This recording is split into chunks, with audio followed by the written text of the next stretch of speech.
Texas, serving 35 years in jail for spitting on a police officer. Right now, Alabama and South Carolina segregate HIV-positive and negative prisoners. Right now, positive people all over the country and world are having to register or be labeled as sex offenders due to HIV-related prosecutions. Right now, the US and Canada lead the world in terms of numbers of prosecutions and convictions of HIV transmission, with more than 300 convictions between them. Right now, HIV criminalization laws are continuing to create a viral underclass of people all over the world. And right now in this country, we are still scared to talk about sex, about the importance of having great sex.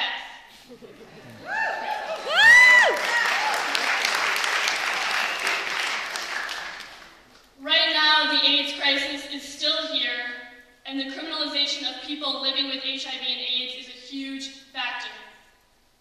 HIV criminalization is the elephant in the room, the unspoken issue within AIDS activism, and the nitty-gritty that we wish not to speak of in front of youth, compromising their education and ignoring what they may have already experienced.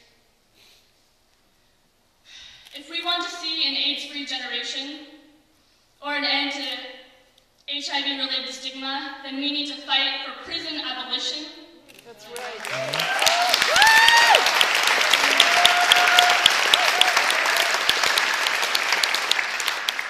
And an end to the criminalization of POC, trans, positive, and queer bodies, sex workers, men who have sex with men, women, Native Americans, homeless folk, immigrants, and drug users.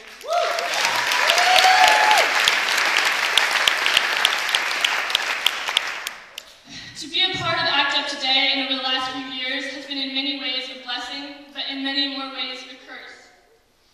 As the AIDS crisis is not over, and therefore ACT UP is not either. Our work is just not over.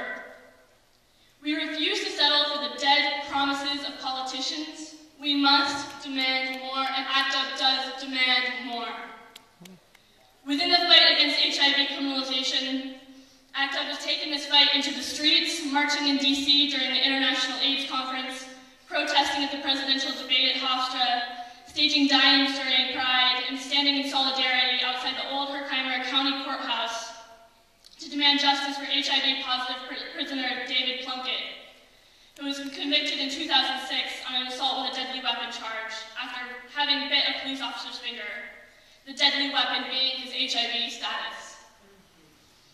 As a member of ACT UP, and as a very, very recent member of JFREJ, I am honored to be accepting this award among such social justice warriors, and even more so, I am grateful for this opportunity to speak out against HIV criminalization, in hopes that you will join us if you have not already.